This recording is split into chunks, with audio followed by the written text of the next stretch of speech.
दोस्तों, जैसा कि आप जानते हो, पूरी दुनिया में कई ऐसे योद्धा हुए हैं जिनका नाम आज भी लोगों के दिलों में बसा हुआ है।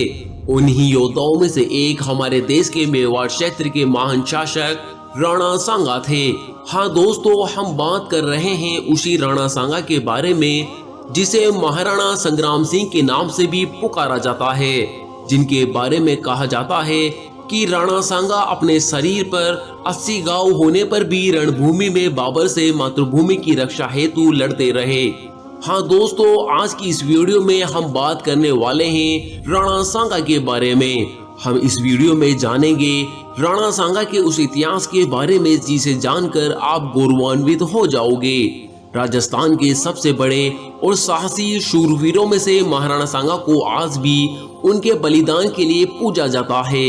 मेवाड़ के पूर्व शासक एवं महाराणा प्रताप के पूर्वज राणा सांगा ने मेवाड़ में सन 1509 से लेकर 1528 तक शासन किया था। राणा सांगा ने विदेशी आक्रमणकारियों के विरुद्ध सभी राजपूतों को एकजुट किया। राणा सांगा सही मायनों में एक बहादुर योद्धा व शासक थे जो अपनी वीरता और उदारता के लिए प्रसिद्ध माने जाते थे। राणा सांगा उस समय के सबसे शक्तिशाली हिंदू राजा थे।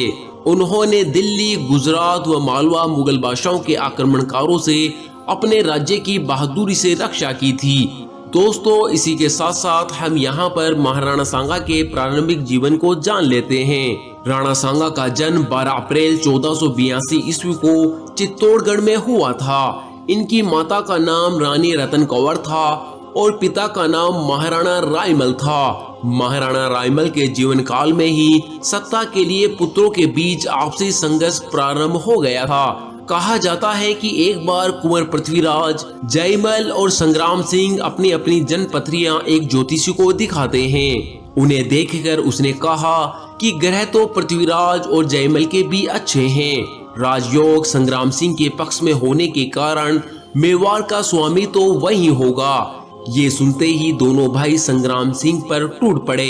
पृथ्वीराज ने संग्राम सिंह की एक आंख फोड़ डाली, जिसके बाद इनके बीच में संग्राम सिंह के चाचा सारंग देव ने बीच बचाव कर मामले को शांत करवाया। लेकिन फिर भी दिनों दिन कुंवरों में विरोध का भाव बढ़ता ही जा रहा था। सारंग देव ने उन्हें समझाया कि ज्योतिषी के कथन पर विश्वास कर तुम्हें आपस में संघर्ष नहीं करना चाहिए। इस समय तो राणा सांगा अपने भाइयों की डर की वजह से अजमेर के करमचंद पवार के पास अज्ञातवास के लिए चले गए, जिसके बाद रायमल ने राणा सांगा को बुलाकर अपना उत्तराधिकारी नियुक्त कर दिया और अंत में राणा सांगा ही मेवाड़ के शासक बनाए गए। दोस्तों, इसी के साथ साथ मैं आपको बताता चलूं, फरवरी 1527 ईस्वी में खानवा के युद्ध से पूर्व बयाना के युद्ध में राणा सांगा ने मुगल सम्राट बाबर की सेना को परास्त कर बयाना का किला जीता था। इस युद्ध में राणा सांगा के कहने पर राजपूत राजाओं ने पाती पेरवन परंपरा का निर्वहन किया। बयाना के युद्ध के पश्चात 17 मार्च 1527 ईस्वी में खानवा के मैदान में ही राणा सांगा घायल हो गए थे। तब उन्हें बाहर निकालने में कछवा वंश के पृथ्वीराज कछवा ने महत्वपूर्ण भूमिका निभाई थी तथा पृथ्वीराज कछवा द्वारा ही राणा सांगा को घायल अवस्था में कालपी नामक स्थान पर पहुंचाने में मदद की थी। एक विश्वासघाती के कारण राणा सांगा बाबर से युद्ध जरूर हारे, लेकिन उन्होंने अपना शौर्य से दूसरों को प्रेरित किया। इनके शासनकाल में मेवाड़ अपनी समृद्धि की सर्वोच्च ऊंचाई पर था। एक आदर्श राजा की तरह सांगा ने अपने राज्य की रक्षा तथा उन्नति की। सांगा ने मुगलों के खिलाफ लड़ाई लड़ी थी। वे मांडलगढ़ क्षेत्र में मुगल सेना पर तलवार से गरजे थे। कहते हैं कि युद्ध में महाराणा सांगा का सिर मांडलगढ़ की धरती पर गिरा, लेकिन घुड़सवार धड़ लड़ता हुआ चावड़िया तालाब के पास वीर गति को प्राप्त हुआ। राणा सांगा साहसी थे। एक भुजा, एक आंख होने व अनगिनत जख्मों के बावजूद उन्होंने अपना धैर्य और पराक्रम नहीं खोया। राणा सांगा के बारे में बताया जाता है कि मांडू के शासक सुल्तान मोहम्मद को युद्ध में हराने व बंदी बनाने के बाद उन्हें उनका राज्य पुनः उदारता के साथ सौंप दिया था। यह राणा सांगा की महानता और बहादुरी को दर्शाता है। राणा सांगा ने अपने जीवन काल में कई सारे युद्ध लड़े थे, जिनमें खतौली का युद्ध, बांडी का युद्ध, गागरोन का युद्ध व बयाना का युद्ध और खानवा का युद्ध प्रमुख माने जाते हैं। जिनमें से खानवा का युद्ध छोड़कर बाकी सभी युद्धों में राणा सांगा ने जीत दर्ज की थी।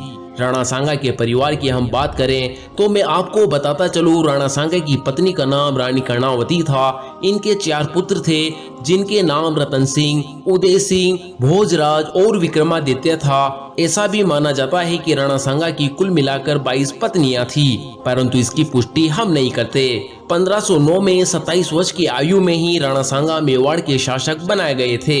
महाराणा सांगा ने सिकंदर लोदी के समय ही दिल्ली के कई इलाकों पर अपना अधिकार करना शुरू कर दिया था। जब सिकंदर लोदी का उत्तराधिकारी इब्राहिम लोदी ने 1517 में मेवाड़ पर आक्रमण किया, तब खतौली नामक स्थान पर राणा सांगा ने इब्राहिम लोदी को रणभूमि में बुरी तरह हराया था। यह कहा जाता है कि इसी युद्ध में राणा सांगा ने अपना बायां हाथ और एक पैर को खो दिया था।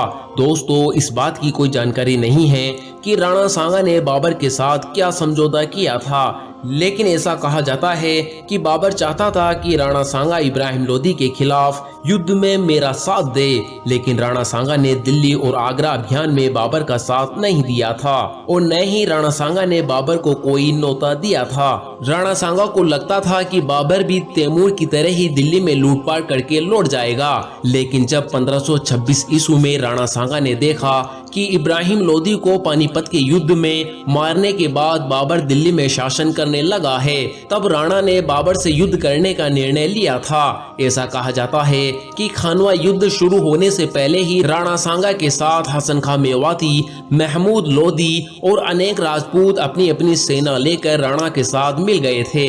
बाबर से बयाना के शासन ने सहायता मांगी थी और ख्वाजा मेहंदी को युद्ध के लिए बयाना भेजा था, परंतु राणा सांगा ने उसे हराकर बयाना पर अधिकार कर लिया था। लगातार मिल रही हार से मुगल सैनिक में डर बैठ गया था। ऐसे में बाबर ने अपने सैनिकों को एकजुट करने के लिए उन पर से टैक्स हटाकर जिहाद का नारा दिया था और बड़े स्तर पर युद्ध की तैयारी करने लगा था। दोस्तों, फिर क्या था? राणा सांगा और बाबर के मध्य खानवा का भयंकर युद्ध 1527 ईस्वी में लड़ा गया।